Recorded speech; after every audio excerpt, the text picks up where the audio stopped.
ନମସ୍କାର। ଆଜାଦ ନ୍ୟୁଜ୍ ଓଡ଼ିଆକୁ ସ୍ୱାଗତ। ଏବେ ଆସନ୍ତୁ ସମ୍ପୂର୍ଣ୍ଣ ଖବରକୁ। ନମ୍ବର 1, କରୋନା ଭାଇରସ ମୃତ୍ୟୁ ସଂଖ୍ୟା 722କୁ ବୃଦ୍ଧି, ସାର୍ସ ରେକର୍ଡ ଭାଙ୍ଗିବା ପଥରେ। କରୋନା ଭାଇରସ ମହାମାରୀ ମୃତ୍ୟୁ ସଂଖ୍ୟା ଆଜି 722କୁ ବୃଦ୍ଧି ପାଇଛି। ପ୍ରାୟ 2 ଦଶକ ପୂର୍ବର ସାର୍କ ମହାମାରୀ ପ୍ରକୋପରେ ମୃତ୍ୟୁ ସଂଖ୍ୟା ସମଗ୍ର ବିଶ୍ୱରେ 774 ଥିଲା। ଚୀନରେ ଏହି କରୋନା ଭାଇରସରେ ଆଉ 86 ଜଣଙ୍କର ମୃତ୍ୟୁ ହେବା ସହିତ ମୃତ୍ୟୁ ସଂଖ୍ୟା 722କୁ ବୃଦ୍ଧି ପାଇଛି। ଚୀନ ବାହାରେ ହଂକଂ ଜଣେ ଏବଂ ଫିଲିପାଇନ୍ସରେ ଜଣେ ଲୋକର ମୃତ୍ୟୁ ହୋଇଛି। ଏହି ଭାଇରସରେ ରୋଗୀଙ୍କ ସଂଖ୍ୟା 8098ରେ ପହଞ୍ଚିଥିବା ବେଳେ ଚୀନ ବାହାରେ ବିଶ୍ୱର 27ଟି ଦେଶରେ 332ଟି ରୋଗୀ ଚିହ୍ନିତ ହୋଇଛନ୍ତି। ନମ୍ବର 2, ସ୍ପଟ୍ ଫିକ୍ସିଂ ମାମଲାରେ ପାକିସ୍ତାନର ପୂର୍ବତନ ବ୍ୟାଟ୍ସମ୍ୟାନ୍ ନାସିର ଜମସେଦଙ୍କୁ 17 ମାସ ଜେଲ୍।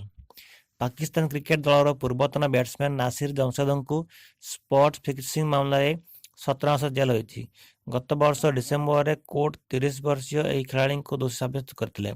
ଗତ ବର୍ଷ ମଧ୍ୟ ଜମସେଦଙ୍କୁ ପାକିସ୍ତାନ କ୍ରିକେଟ ବୋର୍ଡ (PCB) 10 ବର୍ଷ ପର୍ଯ୍ୟନ୍ତ ବାସନ୍ଦ କରିଥିଲା। ଜାମସେଦଙ୍କ ସହ ବ୍ରିଟିଶ ନାଗରିକ ୟୁସୁଫ ଅନୱର ଓ ମହମ୍ମଦ ଏଜାଜଙ୍କ ସହ ଗିରଫ କରାଯାଇଥିଲା।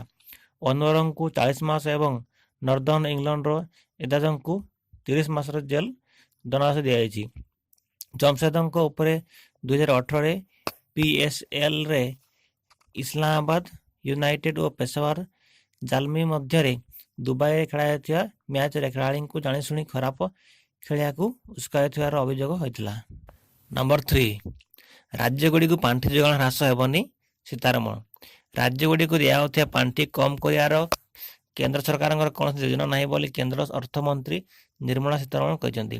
ଚେନ୍ନାଇଠାରେ ଏକ ସାମ୍ବାଦିକ ସମ୍ମିଳନୀରେ ସୀତାରମଣ କହିଛନ୍ତି, ଚତୁର୍ଦ୍ଦଶ ଅର୍ଥ କମିଶନଙ୍କ ଅନୁମୋଦନ ଅନୁଯାୟୀ ରାଜ୍ୟଗୁଡ଼ିକୁ ପାଣ୍ଠି ଯୋଗାଇ ଦିଆଯାଉଛି ଏବଂ ଏବେ ପଞ୍ଚଦଶ ଅର୍ଥ କମିଶନଙ୍କ ସୁପାରିଶ ଅନୁସାରେ ପାଣ୍ଠି ଦିଆଯିବ ଓ ସେଥିରେ କୌଣସି କାଟ କରାଯିବା ଯୋଜନା ନାହିଁ। ନମ୍ବର 4, ଦିଲ୍ଲୀରେ ଫେରିବ ଆପ୍, ବିଜେପିକୁ ମିଳିବନି ବହୁମତ ଏକ୍ଜିଟ୍ ପୋଲ୍। ଦିଲ୍ଲୀରେ ପୁଣି ଥରେ କ୍ଷମତାକୁ ଫେରିବ ଆମ୍ ଆଦମୀ ପାର୍ଟି ଆପ୍। ମୁଖ୍ୟମନ୍ତ୍ରୀ ଅରବିନ୍ଦ କେଜରିୱାଲ ପୁଣି ଥରେ ରାଜଧାନୀରେ ସରକାର ଗଢ଼ିବେ। ମାତ୍ର କେନ୍ଦ୍ରରେ କ୍ଷମତାସୀନ ବିଜେପି ସରକାରଙ୍କୁ ଦିଲ୍ଲୀରେ ବହୁମତ ମିଳିବ ନାହିଁ। ଭୋଟ ଗ୍ରହଣ ପରବର୍ତ୍ତୀ ଏକ୍ଜିଟ୍ ପୋଲରେ ଏଭଳି ପୂର୍ବାନୁମାନ କରିଛନ୍ତି ଜାତୀୟ ସ୍ତରର ଗଣମାଧ୍ୟମ। ଏକ୍ଜିଟ୍ ପୋଲ୍ ଫଳାଫଳ ଅନୁସାରେ ଦିଲ୍ଲୀର 70 ବିଧାନସଭା ଆସନ ମଧ୍ୟରୁ ଅର୍ଦ୍ଧାଧିକ ଆସନ ଆପ୍କୁ ମିଳିବ। ଏହି ଦଳ 40ରୁ 63 ଆସନରେ ବିଜୟ ହାସଲ କରିବ। ସେହିପରି ବିଜେପିକୁ 12ରୁ 26ଟି ଆସନ ମଧ୍ୟରେ ବିଜୟୀ ହେବ। କଂଗ୍ରେସ 1ରୁ 4ଟି ଆସନ ହାତେଇବ ବୋଲି ବିଭିନ୍ନ ସଂସ୍ଥା ପକ୍ଷରୁ ହୋଇଥିବା ଏକ୍ଜିଟ୍ ପୋଲରେ ଦର୍ଶାଯାଇଛି। ନମ୍ବର 5, ପଞ୍ଜାବରେ ବିସ୍ଫୋରଣ, 15 ମୃତ। ଶ୍ରଦ୍ଧାଳୁଙ୍କ ନେଇ କୀର୍ତ୍ତନ କରିବାକୁ ଯାଉଥିବା ଏକ ଟ୍ରାକ୍ଟର ଦୁର୍ଘଟଣାର ଶିକାର ହୋଇଛି।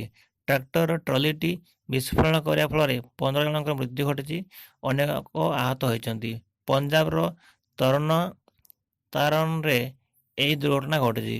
ଶ୍ରଦ୍ଧାଳୁମାନେ ଟ୍ରାକ୍ଟର ଟ୍ରଲିରେ ବାଣ ରଖି ଯାଉଥିବା ବେଳେ ବିସ୍ଫୋରଣ କରିଥିଲା।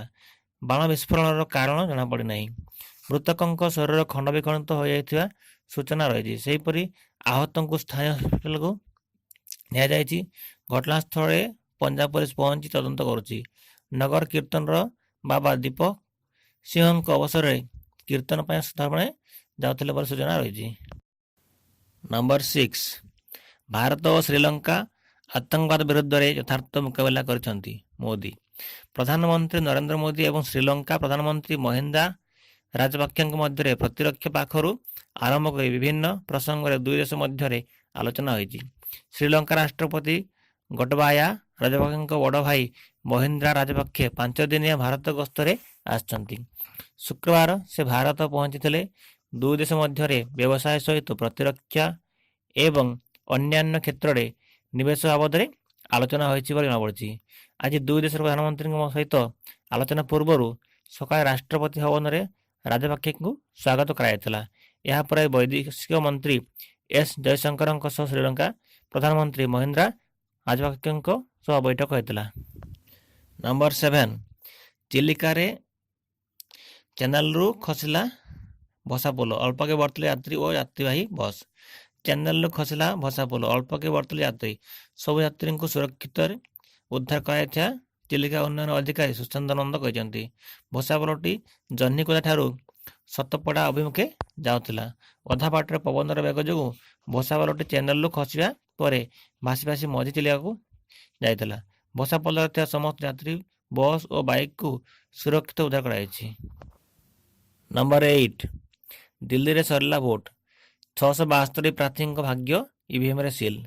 ଦିଲ୍ଲୀ ବିଧାନସଭାର 70 ଆସନ ପାଇଁ ଶନିବାର ଶେଷ ହୋଇଛି ଭୋଟ। 672 ଜଣ ପ୍ରାର୍ଥୀଙ୍କ ଭାଗ୍ୟ ଇଭିଏମ୍ରେ ସିଲ୍ କରିଛନ୍ତି ଭୋଟର। ଫେବୃଆରୀ 11ରେ ହିଁ ଜଣାପଡ଼ିବ କିଏ ଆଗାମୀ 5 ବର୍ଷ ପାଇଁ ଦିଲ୍ଲୀରେ ରାଜୁତି କରୁଛି। ନମ୍ବର 9, 17 ଜଣଙ୍କ ଜୀବନ ନେଲେ ଥାଇ ସୈନ୍ୟ।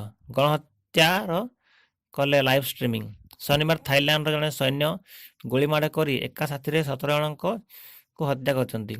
କୋରାଟ ନାମକ ଏକ ସହରର ବିଭିନ୍ନ ସ୍ଥାନରେ ସେ ଏଭଳି ଘଟଣା ଘଟାଇଛନ୍ତି। ସେ ଏହାର ଲାଇଭ୍ ଷ୍ଟ୍ରିମିଂ ମଧ୍ୟ କରିଥିଲେ ବୋଲି ଥାଇ ପୁଲିସ କହିଛି।